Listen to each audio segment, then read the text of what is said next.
Bueno, ahora sí. Buenas tardes a todos, gracias por la puntualidad de todos los que han estado conectados en hora.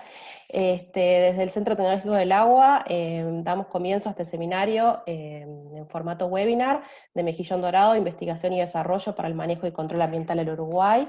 Bueno, esto parte de un grupo de trabajo en el que participa Latitud, Fundación LATU, la Facultad de Ciencias de la Universidad de la República, y la Universidad Federal de Río Grande do Sur. Ahora Lucía les va a contar un poquito más de este grupo de trabajo.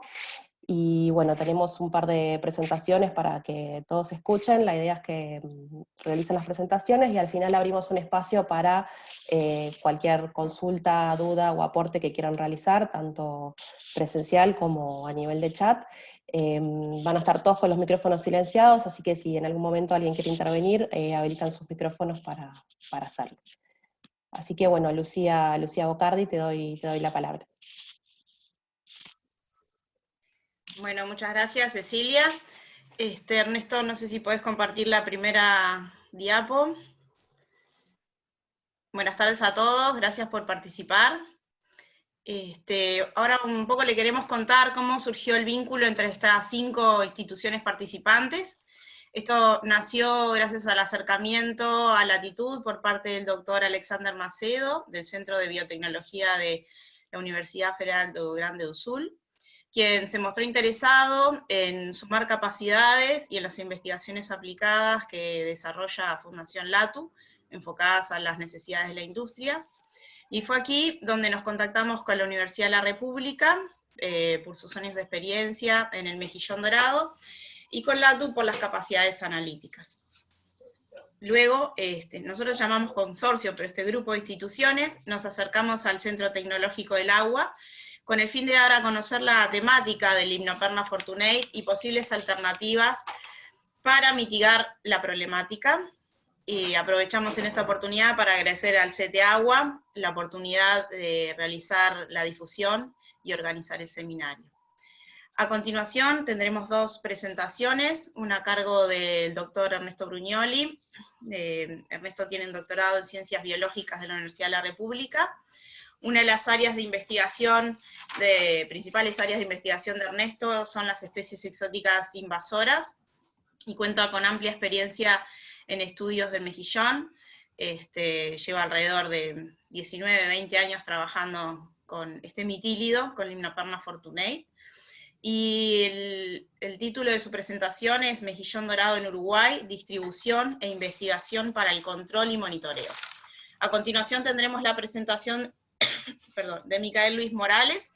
Él es biólogo, actualmente está haciendo su doctorado en la FURGI de Brasil, donde está investigando el potencial antiincrustante de extractos naturales de macrófitas acuáticas en incrustaciones por bacterias y mejillones, el Limnoperna fortunei y Perna perna en este caso.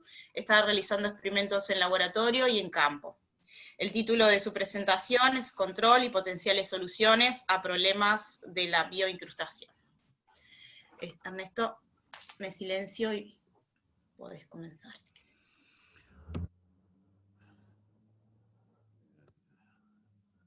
A ver, buenas tardes. Problemas técnicos, como siempre.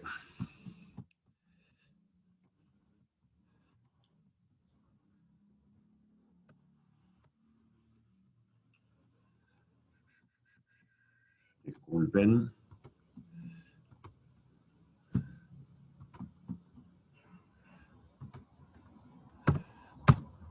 ¿Sí?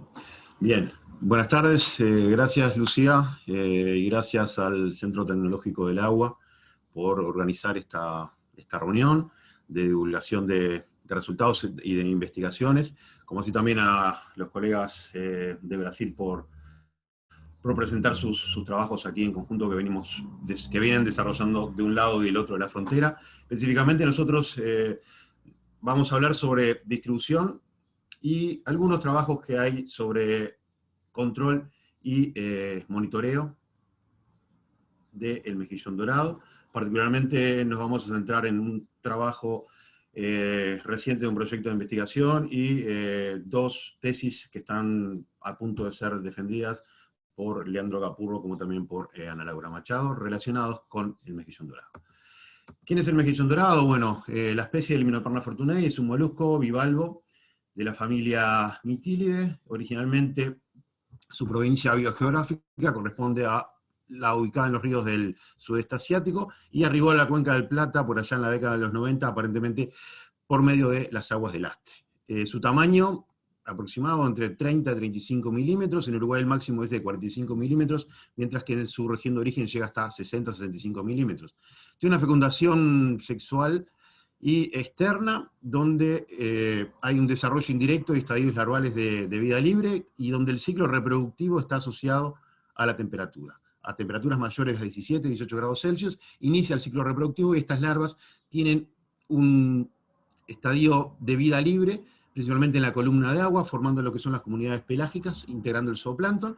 Posteriormente, en estadios juveniles y adultos, se fijan a los sustratos duros, tanto sean naturales como artificiales. Sustratos artificiales, estamos hablando de concreto, cemento, hormigón, hierro, PVC o diferentes tipos de plásticos, y los naturales pueden ser rocas, pedregullos, o incluso la vegetación, como pueden ser los troncos de los árboles.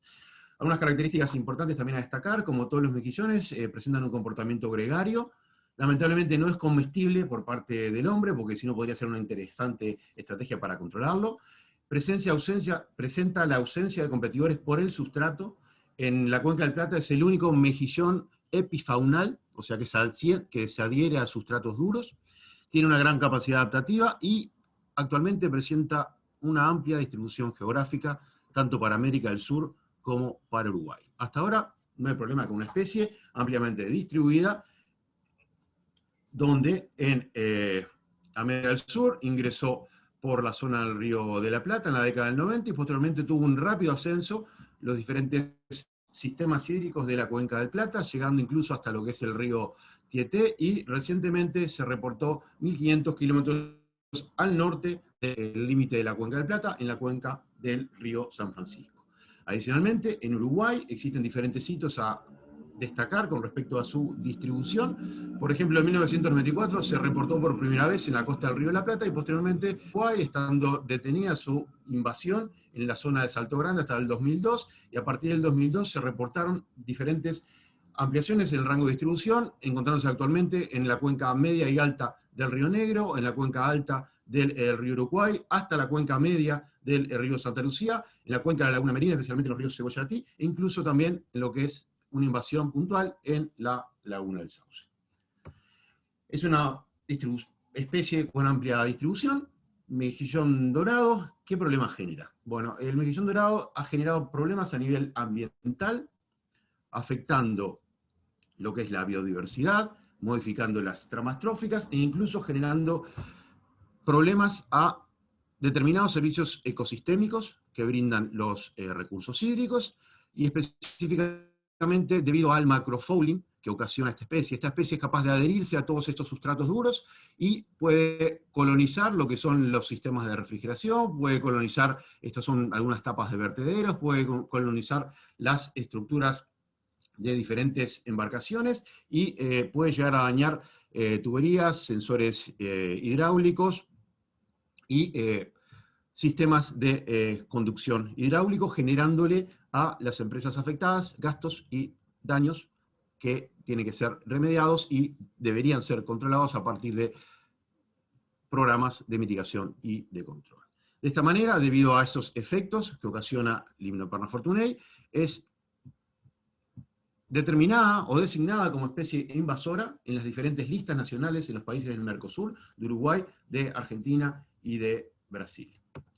Frente a esto, y en el marco conceptual de lo que es el estudio y la gestión de las invasiones biológicas, donde una especie exótica se puede llegar a convertir en invasora a partir del traspaso de diferentes estadios de invasión a través de diferentes barreras, es recomendable la realización de un determinado manejo, en el cual primeramente debemos prevenir el ingreso de la especie a los diferentes nuevos ecosistemas, y una vez que ingresa se debería erradicar rápidamente, pero una vez que está asentada e invadiendo el sistema, lo que tenemos que hacer es trabajar en el control y en la mitigación de esa problemática, por un lado, para disminuir el efecto que está ocasionando el ambiente y a su vez para reducir los costos que puede ocasionar a las infraestructuras humanas. De esta manera, nuestro equipo de trabajo, equipo de investigación en los últimos años, hemos desarrollado algunos trabajos relacionados con lo que es la prevención del ingreso de la especie a otros sistemas aún no invadidos. Hemos tratado de investigar o desarrollar estrategias de mitigación y de control, y a su vez hemos identificado un potencial uso de la especie debido a su amplia distribución, un potencial uso para su utilización en monitoreos de calidad de agua. Estos son los trabajos que les voy a continuación a presentar.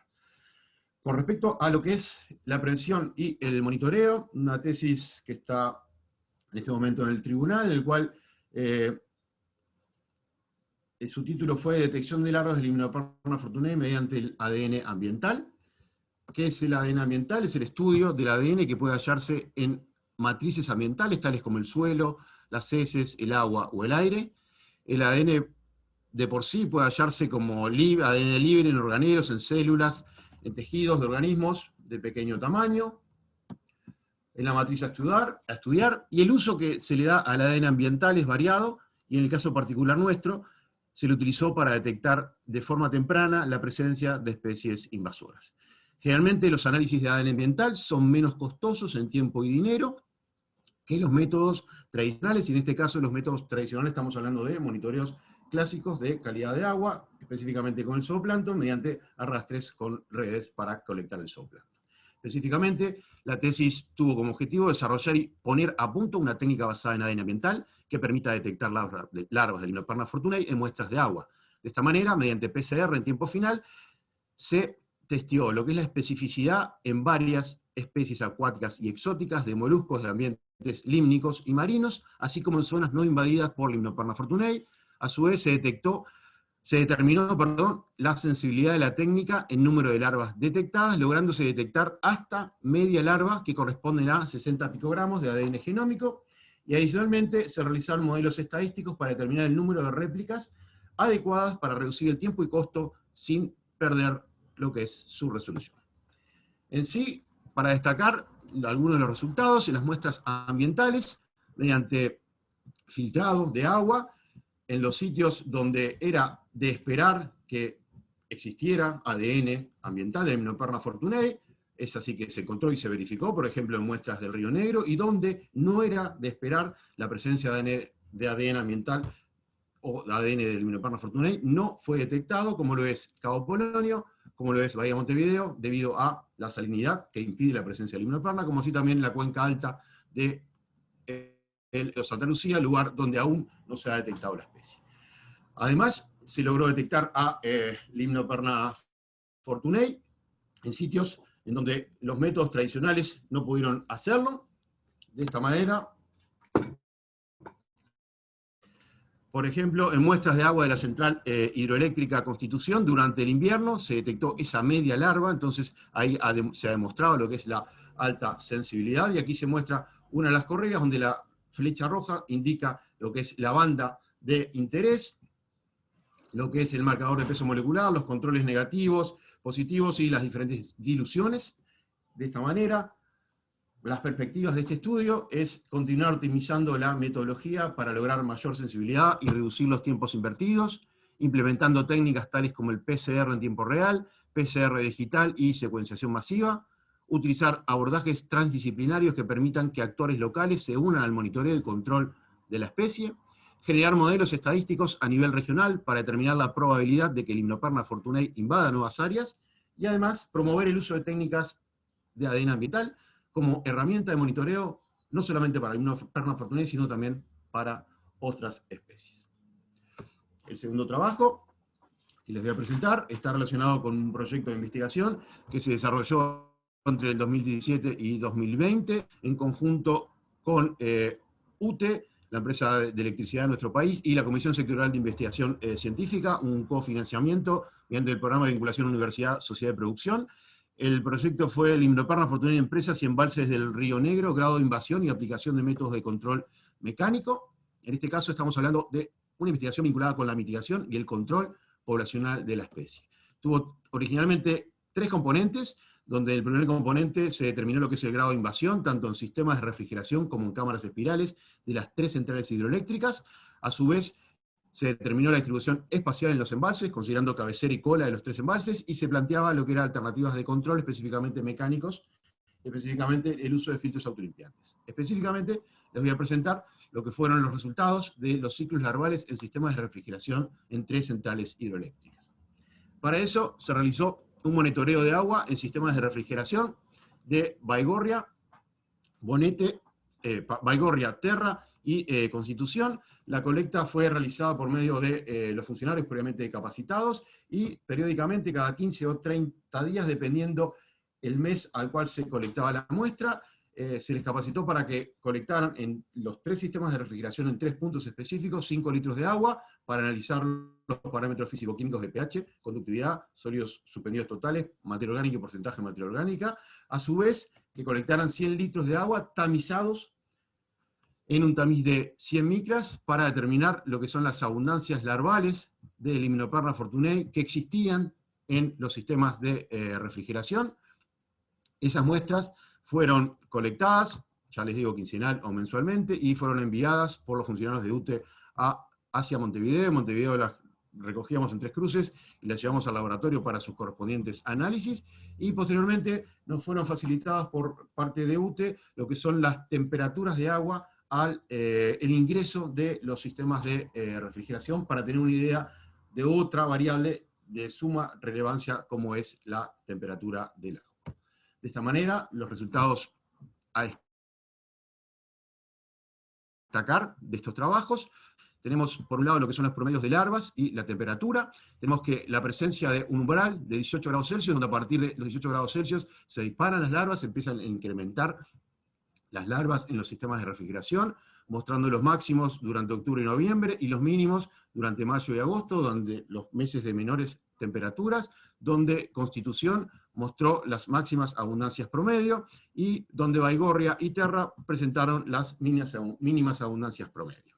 A su vez, los promedios de larvas por metro cúbico presentaron correlaciones, una correlación significativa con la temperatura, y una menor correlación, pero igual siendo significativa, con el porcentaje de materia orgánica, la que estaría relacionado esto último con el alimento o la disponibilidad de alimento que existiría en los sistemas de refrigeración, o incluso en cada uno de los embalses del Río Negro.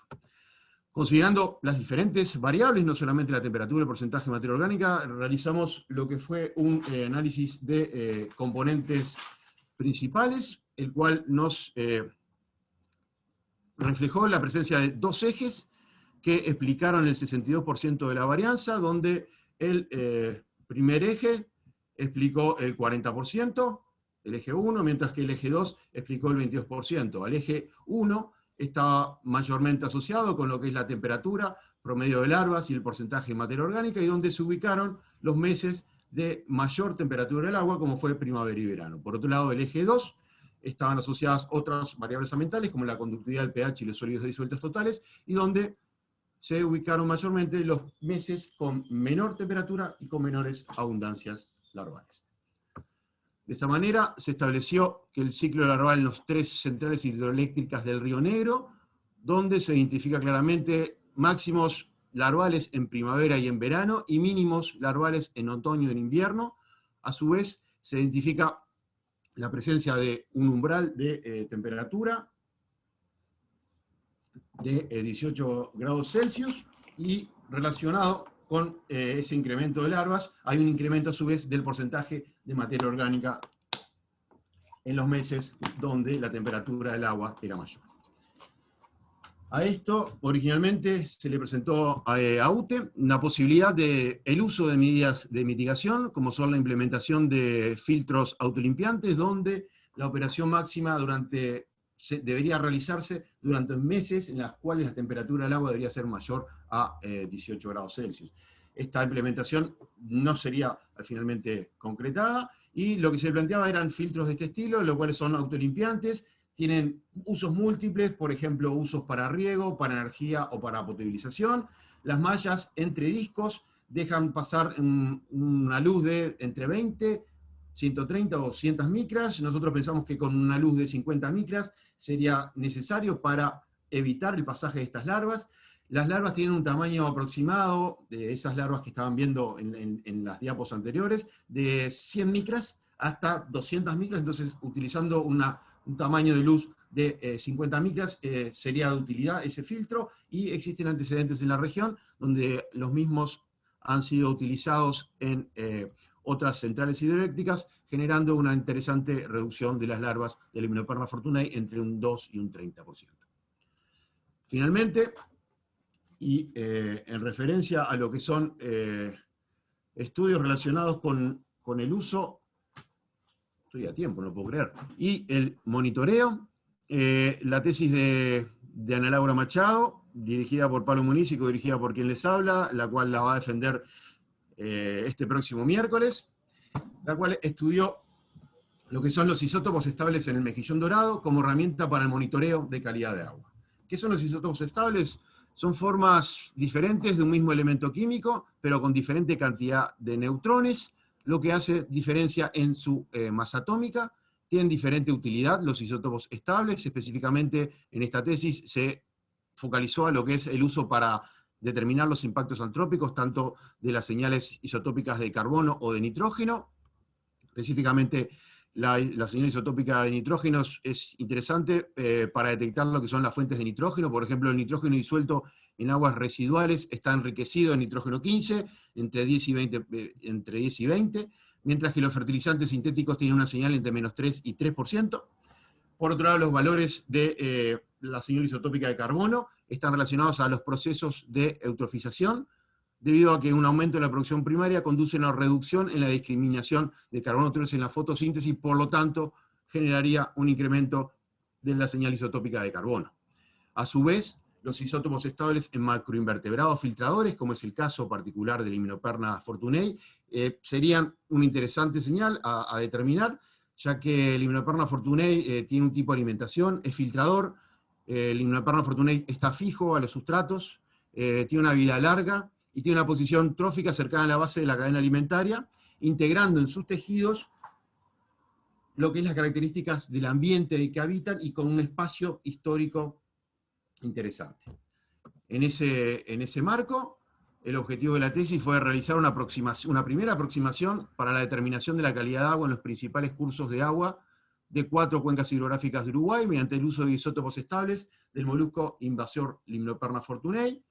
De esta manera, entre el 2017 y 2018 se realizaron diferentes colectas en 24 sitios de muestreo, distribuidos en estos puntos que aquí se marcan, donde se colectaban muestras de mejillón dorado, cuerpos de mejillón dorado, individuos de mejillón dorado, y a su vez se colectaban muestras de agua para el río Uruguay, el río Negro y el estuario del río La Plata.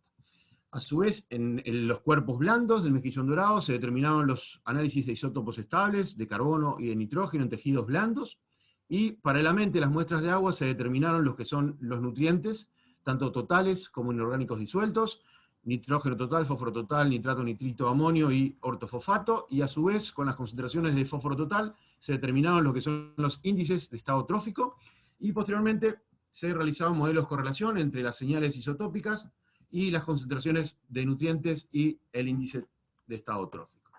De esta manera, los resultados preliminares, los completos, si quieren, los pueden ver el próximo miércoles en la tesis.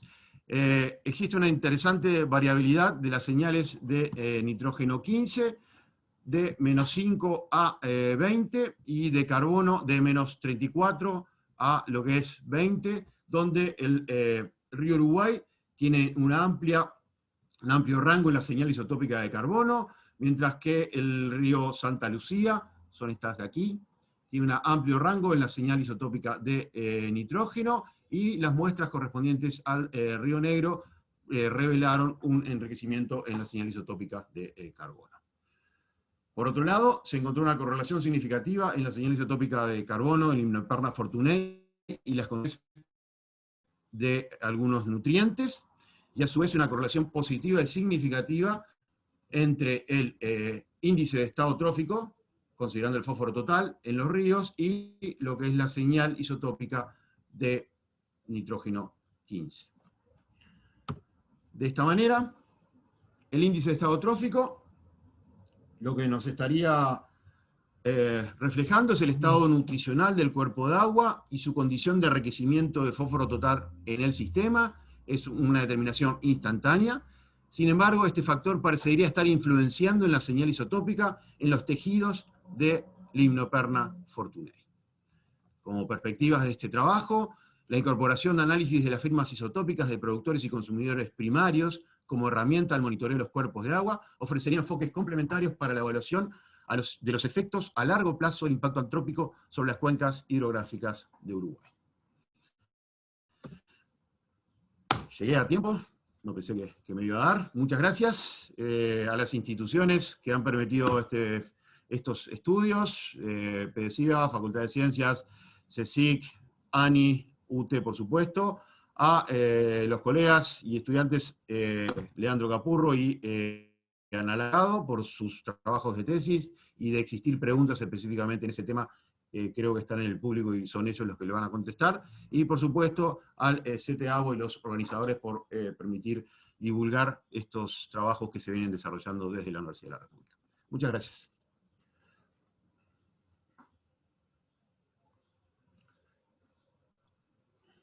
Perfecto, Ernesto, muchas gracias por tu presentación, muy interesante. Seguimos, si quieren, con la siguiente presentación, y las preguntas que tengan respecto a lo que comentó Ernesto las dejamos hacia el final. Micael, a ver si nos compartís pantalla, y acordate que tenés el micrófono silenciado para que lo habilites. Ahí está. Olá, estão escutando? Perfecto, te escuchamos bien.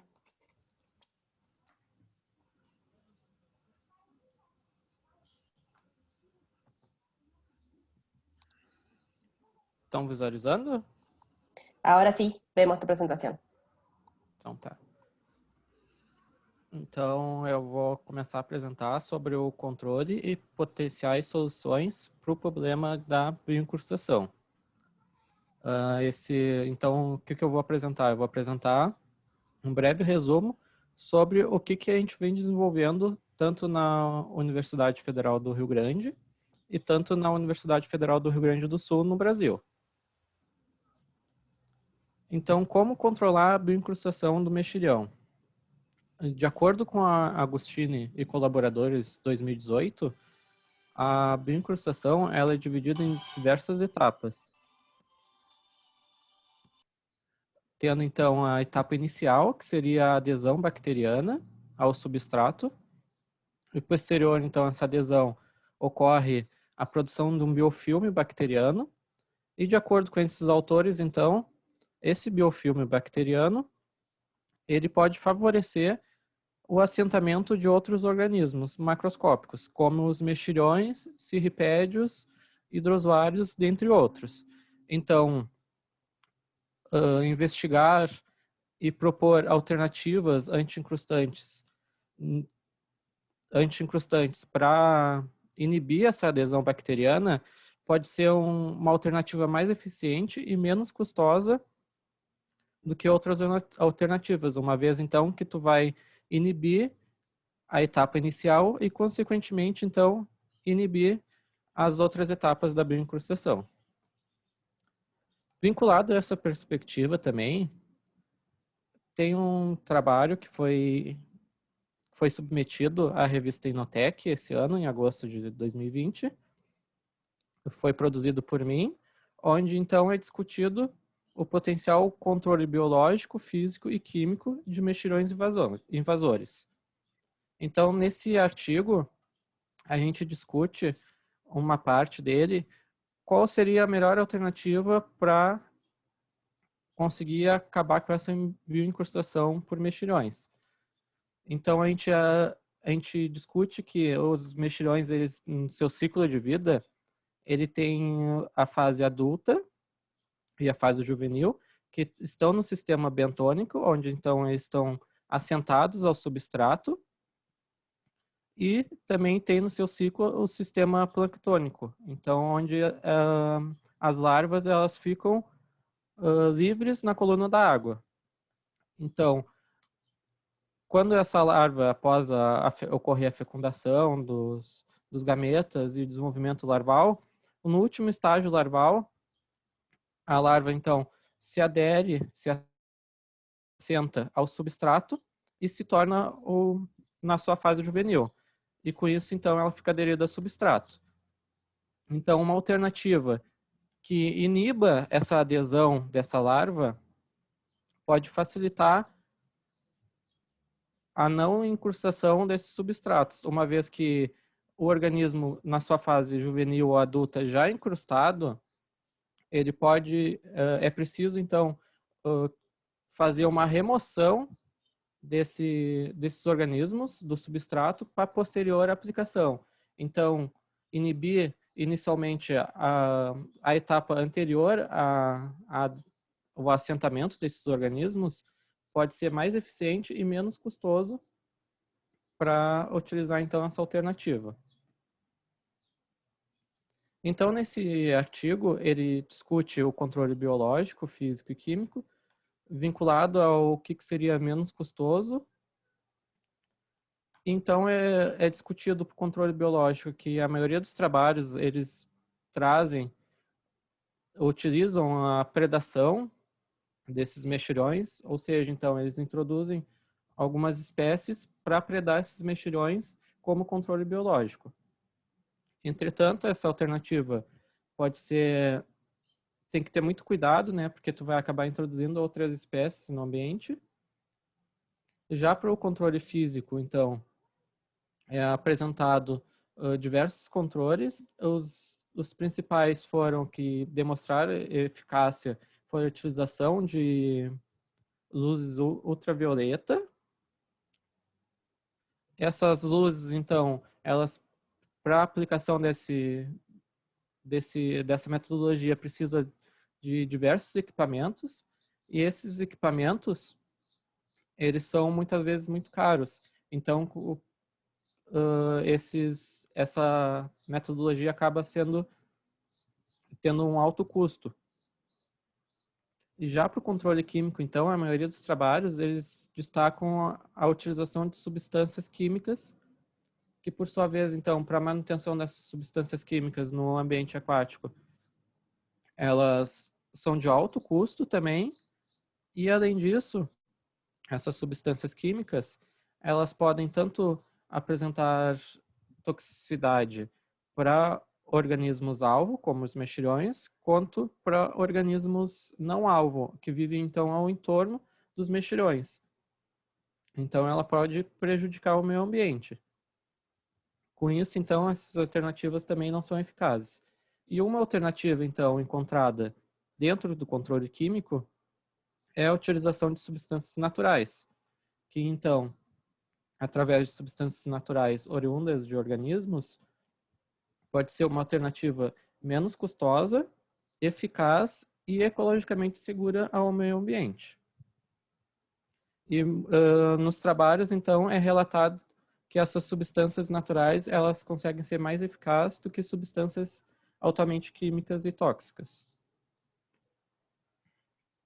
Então, o que seriam essas substâncias naturais? Elas seriam substâncias presentes em diversos organismos, presentes na composição desses organismos, como organismos marinhos, organismos terrestres, organismos de ambientes límnicos. E o que é discutido nesse artigo que eu trago aqui para vocês, de Agostino e colaboradores 2020, que foi submetido à revista Inotec também, onde então ele discute o derivado de plantas terrestres, uma alternativa anticrustante derivado de plantas terrestres, como uma solução segura ao meio ambiente. E então é relatado que a maioria dos trabalhos que utilizam essa alternativa, eles não testaram, eles testam em diferentes organismos, tanto em algas, bactérias e invertebrados. Entretanto, nos invertebrados, eles trazem que eles testam em cirripédios hidrozoários, e já em mexilhões, muitas vezes eles não testam. E os únicos gêneros que eles testaram foi o Dreissena E o mexilhão dourado ele não foi testado. Então, de acordo com a literatura, investigando o potencial anti-incrustante utilizando substâncias naturais, ainda não foi testado por mexilhão dourado. Vinculado a isso, também eu trago outro trabalho desenvolvido pelo grupo de Agostini e colaboradores 2020, onde é testado o potencial anti-incrustante não tóxico de plantas, de extratos de plantas da caatinga, onde então eles utilizaram 11 espécies de plantas da caatinga e fizeram então diferentes extratos. E desses extratos, então, 3 espécies apresentaram atividade anti-incrustante contra a microincrustação. Eles testaram, então, a etapa inicial da bioincrustação. Eles testaram contra as bactérias incrustantes marinhas. Então, eles acharam 3 espécies eficazes contra isso. E junto a isso, também, esse trabalho, ele verificou o potencial tóxico em diferentes organismos não-alvo dessas espécies, então. E se viu, então, que esses extratos eles são seguros para os organismos tanto planctônicos quanto bentônicos. Já para outro trabalho que eu trago para vocês, também desenvolvido pelo grupo, de Agostini e colaboradores 2019, onde então eles investigaram os produtos naturais e não tóxicos de plantas da família Fabaceae brasileira e o seu potencial anti-incrustante, então, contra, novamente, a bioincrustação inicial, a microincrustação por bactérias. Então, eles utilizaram 11 espécies. Dessas 11 espécies, apenas 4 apresentaram atividade anti-incrustante contra a microincrustação e, novamente, foi realizado testes de toxicidade. E se viu, então, que esses extratos eram seguros para organismos planctônicos e bentônicos não-alvo. Então, dessas 4 espécies efetivas citadas no trabalho anterior, 2 espécies apresentaram atividade antibiótica. O que seria essa atividade antibiótica? Então, a atividade antibiótica seria quando esses extratos mataram as bactérias, então, apresentando uma atividade antibiótica. Com isso, essas bactérias, elas podem criar resistência microbiológica e, a longo prazo, então, esse extrato não pode ser eficaz. Entretanto, 2 espécies apresentaram atividade antibiofilme. O que seria essa atividade antibiofilme? Seria, então, a atividade onde aqueles extratos eles inibiram a adesão dessas bactérias no substrato. Ou seja, então, eles não mataram as bactérias, porém, de alguma forma, eles inibiram a adesão dessas bactérias no substrato, ocasionando a atividade antibiofilme. Com isso, então, diminui a resistência microbiológica desses organismos e, consequentemente, pode prolongar o prazo de utilização desses extratos como alternativa anti-incrustante. Então, é interessante pensar em, quando utilizar, então, essa alternativa anti-incrustante de substâncias naturais, pensar em o extrato não apresentar atividade antibiótica e sim uma atividade antibiofilme. Também foi apresentado no encontro de ecologia e manejo do molusco invasor mexilhão dourado do ano passado, pela a Vanessa Agostini também, onde então ela apresentou um resumo do trabalho dela, onde ela utilizou 40 extratos aquosos de plantas brasileiras, tanto de bioma da Caatinga como de Pampa, onde apenas 6 extratos utilizados, dos 40, apenas 6 apresentaram atividade antibiofilme, o que é interessante, conforme a gente discutiu anteriormente, e atividade anti-assentamento. Anti-assentamento dos Cirripédio amfibalanos. E além disso, então, esses extratos eles não causaram toxicidade a organismos alvo, que foi as bactérias, e os cirripédios, e não alvo. E um passo posterior, então, para essa pesquisa, seria fazer uma investigação em campo do potencial desses extratos. Como é que funcionaria essa investigação em campo? Se aplicaria esses extratos em coberturas epóxi, de pinturas epóxis, e se pintaria, então, substratos e colocaria expostos ao ambiente aquático para ver, então, se esses extratos são eficazes contra a bioincrustação em campo.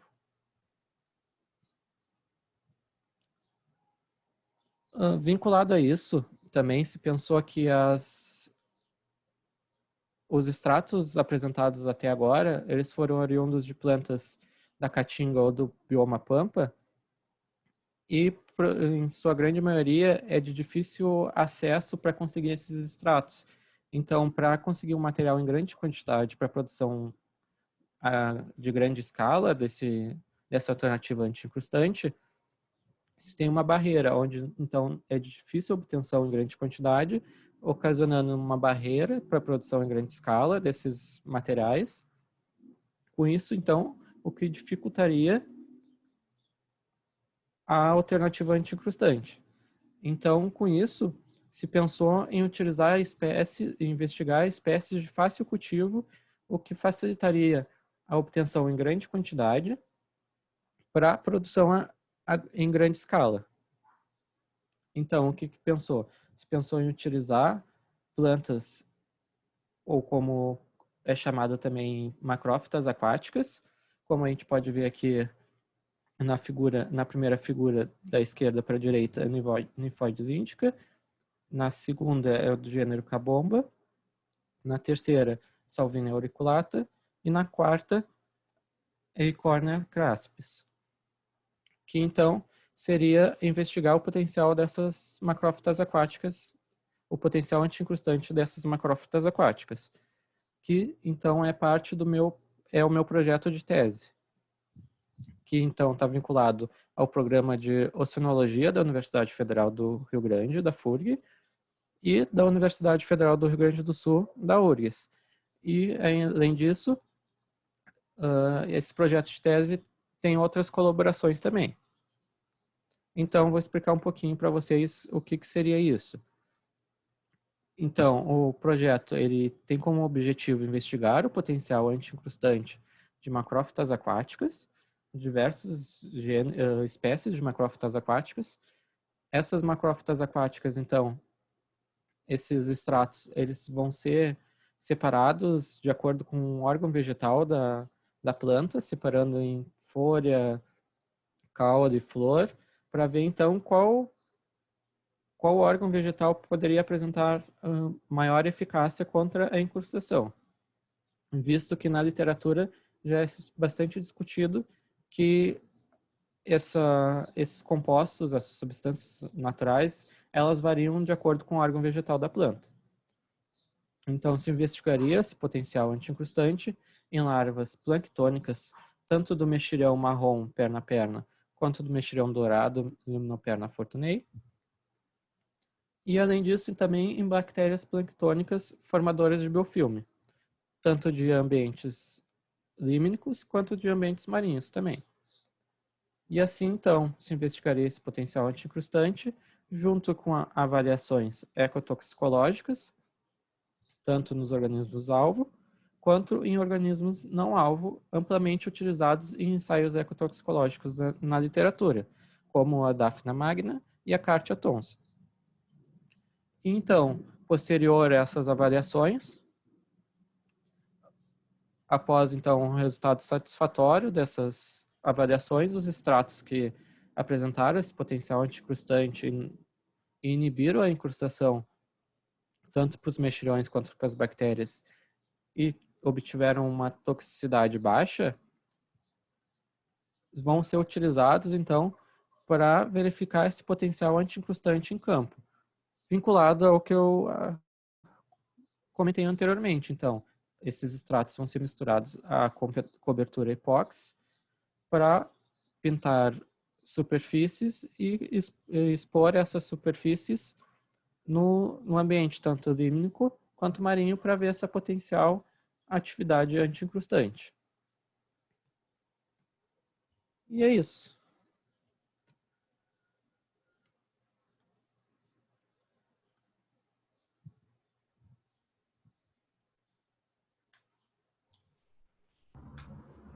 Hola, Ceci.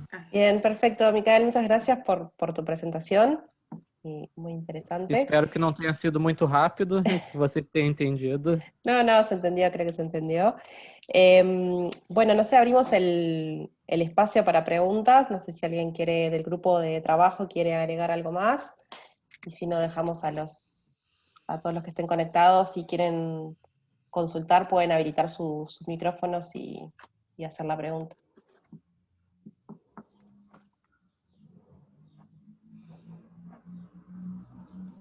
Hay una pregunta en el chat, Cecilia. Tenemos una pregunta en el chat de Magdalena Mandía que dice, consulta cómo se podría realizar el control con las sustancias naturales. Y pregunta si han tenido resultados in situ. Então, primeiramente, os testes eles são feitos em laboratório e depois então de verificar se esses extratos eles são bons para ser utilizados, se pretende fazer em campo para ver mesmo se tem esse potencial anti-incrustante, que assim então ele poderia ser amplamente utilizado na indústria. Então teria dois viés, teria que ser investigado em laboratório e em campo também, para ter a conclusão que esses extratos poderiam ser utilizados. Não sei se eu respondi a pergunta direito. Sí, muchas gracias. Entiendo que lo que están haciendo es en laboratorio y todavía no lo han llevado a campo, ¿es así? Sí. Estaría bueno hacer la prueba en campo también, estaría muy interesante, muchas gracias. Madalena, a gente chegou já a testar, tá, em campo, com as plantas da Caatinga, e tivemos até resultados interessantes, mas nós perdemos o experimento, né, por causa da pandemia. Ficava numa parte da universidade, né, que ficou fechada durante a pandemia e teve uma ressaca, uma tempestade muito forte e nós perdemos o material. Então, a gente não conseguiu avaliar até o final, né? Mas assim que normalizar a situação, a gente vai repetir daí em campo, né, o experimento para poder constatar, né, com todas as espécies, toda a comunidade, né, se realmente é eficiente, né? Porque no laboratório a gente acaba escolhendo, né, organismos, modelo para fazer os testes, mas quando a gente põe no meio ambiente, a gente vai ter muitas outras espécies e uma interação entre elas, né? O que acaba, né, por, às vezes, né, não mostrar os mesmos resultados que a gente observou em laboratório. Bárbaro, ojalá que tenga muy buenos resultados. Muchas gracias. Gracias. Aprovecho a agregar a esto que decía Vanessa, que nosotros como grupo presentamos un proyecto para hacer esto entre Brasil y Uruguay. Y bueno, en su momento no pudimos obtener la financiación, pero la idea era poder replicar también el estudio acá en Uruguay.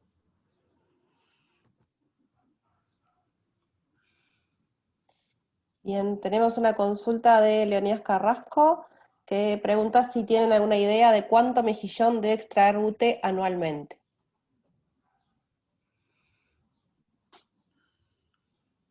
Volumen. Depende, no sé, Ernesto, si querés contestarlo, todo tuyo, tú estás capacitado para hacerlo.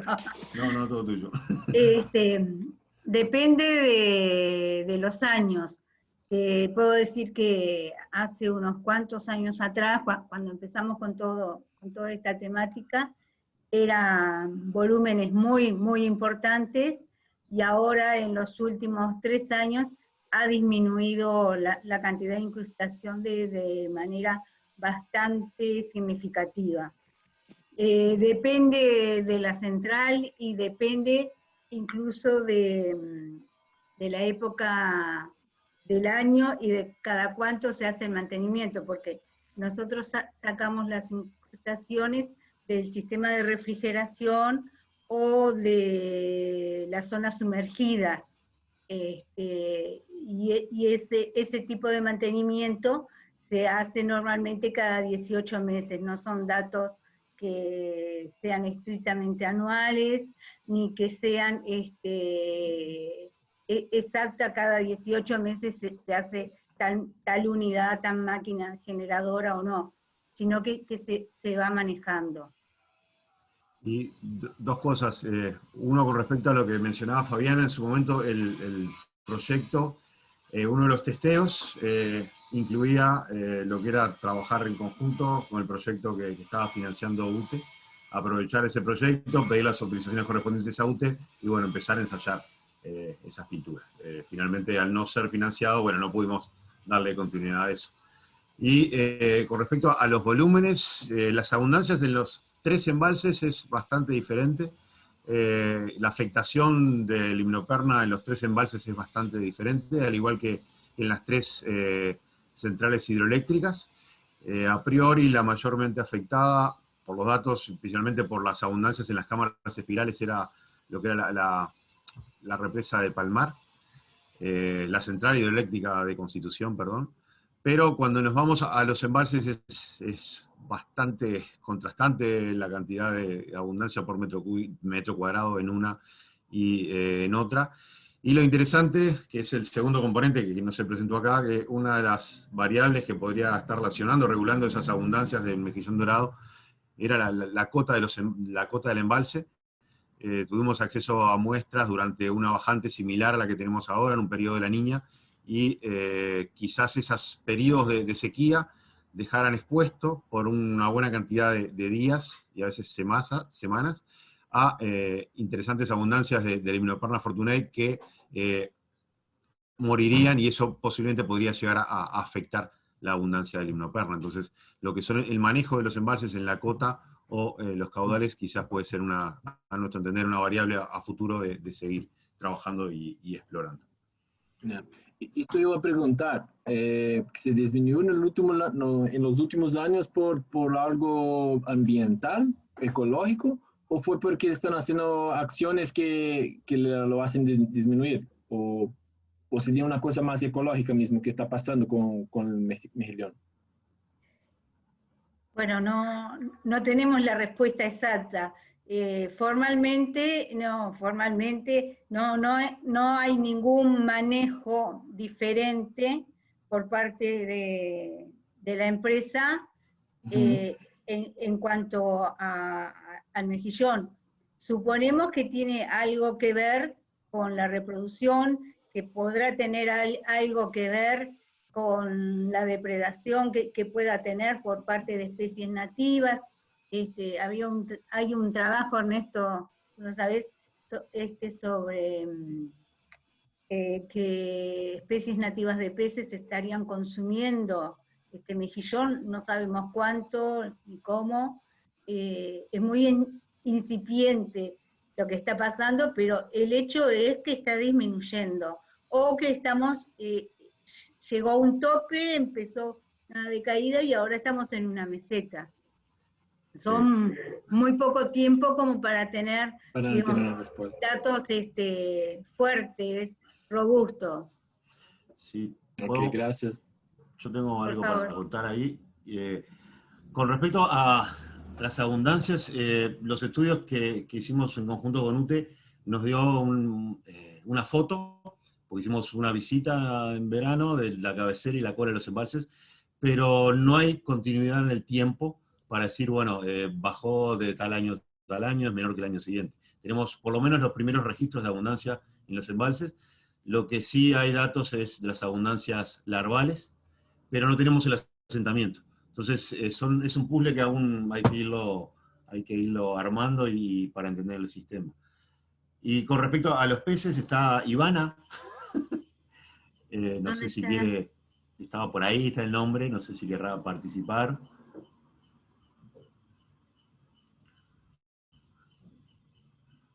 bueno,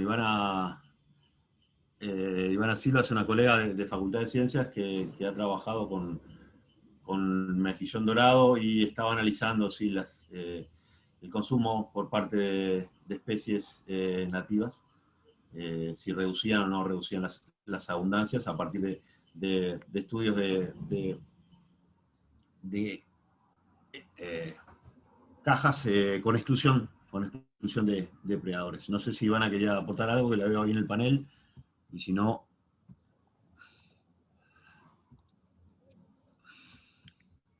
Ivana, ¿estás ahí? Si tenés algo para aportar, acordate de habilitar el micrófono.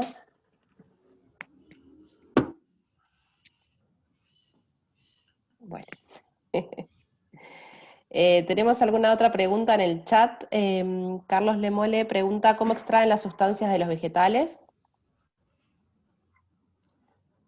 Então, as substâncias a gente extrai, primeiramente, a gente pega esses vegetais e faz como se fosse um chá mesmo. A gente pega os vegetais, mistura com água e é filtrado, então ocorre um processo de filtração e a gente utiliza essa água, então, que foi misturada com os vegetais para os testes. Posterior a isso, a gente seleciona, então, os extratos que foram eficazes e faz outras etapas. O que seriam essas outras etapas? A gente, então, extrai através de diferentes solventes os compostos presentes nesses extratos. Então, como, por exemplo, taninos, fenóis. Então, a gente identifica esses compostos para posterior extração. Eu acho que é isso.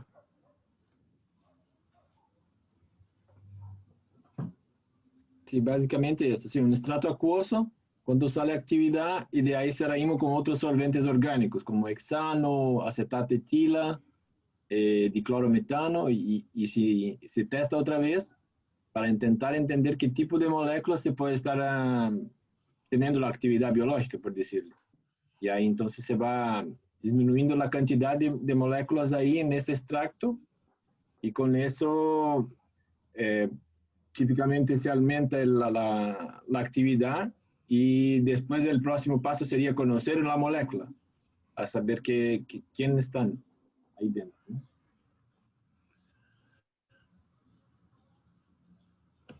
Bien, y la última pregunta que tengo en el chat es de Pablo Lema, que consulta si no es comestible, si no lo consumen en Asia.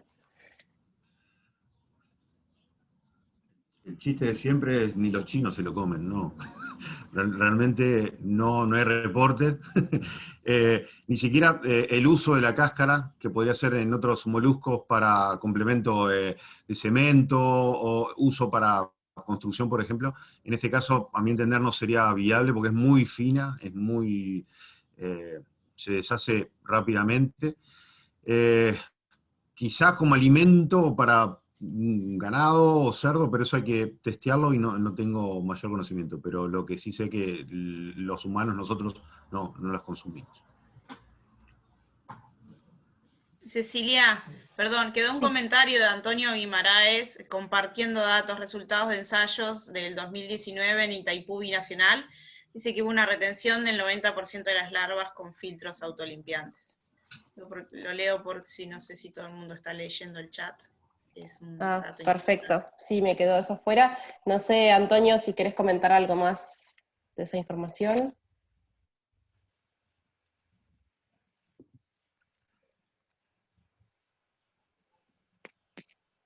Están todos muy inhibidos.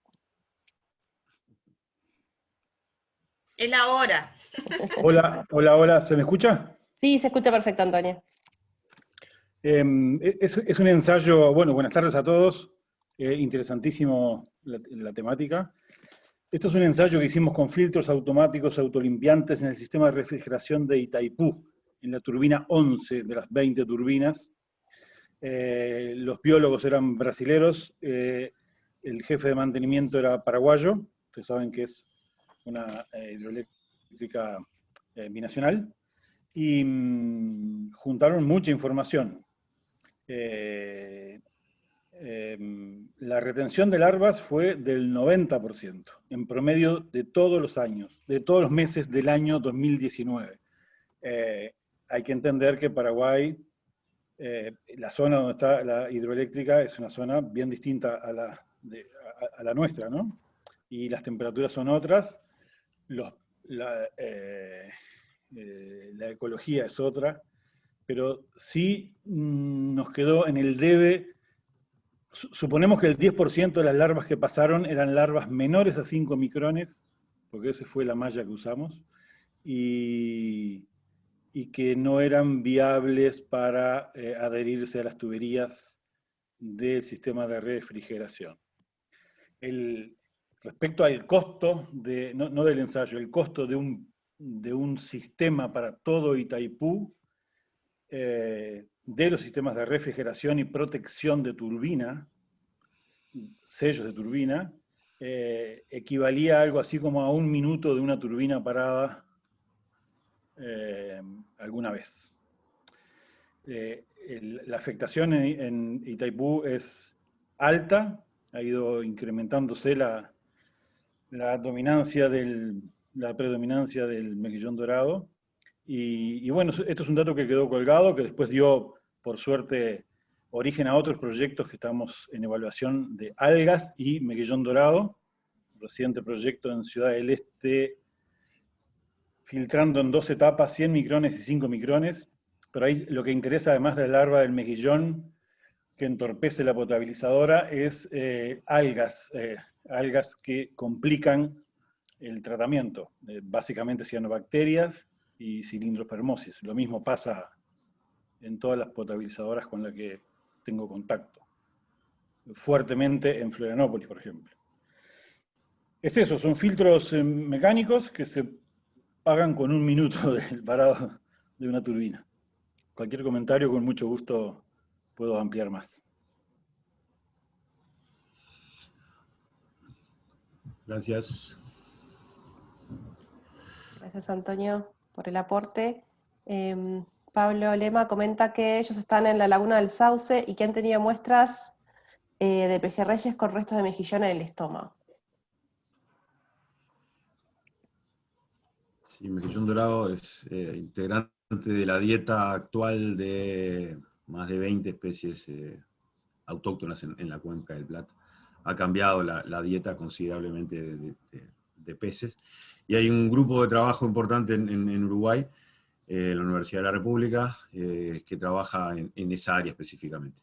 Sí, es el mismo que mencionaba Magdalena, que determinó Ivana, uno de los posibles usos a futuro, pero hay que evaluar controles y cuestiones experimentales y llevarlo a campo a gran escala, el uso de esos peces autóctonos para controlar.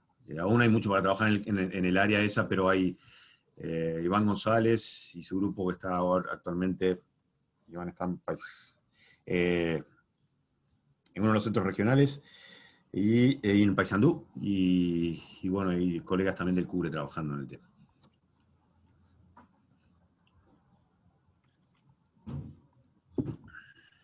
Bien, ¿alguien tiene alguna otra consulta, algún otro aporte que quiera realizar? Una duda me quedó, una curiosidad. Antonio, en este ensayo de Itaipú, por decir, el filtro que usaron, ¿es como una tela o es algo más largo que pasa por dentro de la agua antes de llegar? ¿O es puramente una tela ante la turbina? Son filtros que se parecen mucho a los filtros comunes domésticos. Básicamente esto nace en el uso del riego. Brasil tiene mucha experiencia en este tipo de filtración. Históricamente hemos usado mallas y discos. La malla, se entiende, una tela. Una tela, ajá. Y la tela nos dio un problema en Florianópolis, que era que a veces con la saturación de la tela la presión aumentaba mucho y se partían las algas, y lo que nos interesaba era conteo de algas. Entonces contábamos más algas después, pedazos de algas, que antes. Eso fue en el 2003, 2004. Ahora, en 2016, Kazan hizo un estudio bastante más profundo y con estos filtros consiguió retener el 80% de todos los sólidos suspendidos en el agua de la Goa do Peri, que abastece, entre otras playas, a Canasvieiras. Pero esto ya es con discos. El disco se diferencia un poquitín de la malla en que tiene una profundidad, hay un laberinto donde la larva queda retenida. Sí, se llaman filtros de discos autolimpiantes. Qué bien. Brasil tiene varios distribuidores, existen en todos estos países estos filtros de varias marcas. Yo represento a una, pero son varios fabricantes en el mundo, y lo que hacen es una retención en profundidad, más parecida a lo que hace un filtro de arenas. Ya, lo entendí. Gracias, Antonio. Con gusto.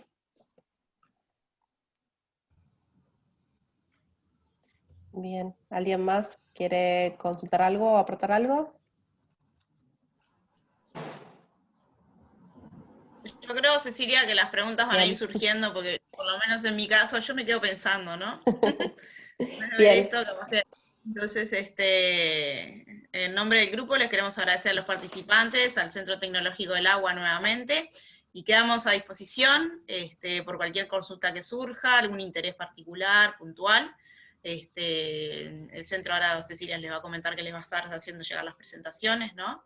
Y sí. bueno, quedamos en contacto. Sí, la idea después les haremos llegar las presentaciones del día de hoy, junto con una pequeña encuesta de satisfacción de la actividad, también para recabar un poco también aportes que puedan tener. Y bueno, cualquier consulta, cualquier tema nos pueden contactar y los ponemos en contacto con gente del grupo. Agradecer también a todos los del grupo, a los presentadores especialmente, bueno, y a todos los que estuvieron escuchando del otro lado. Bueno, muchas gracias a todos. Muchas gracias por la invitación y estamos en contacto. Gracias.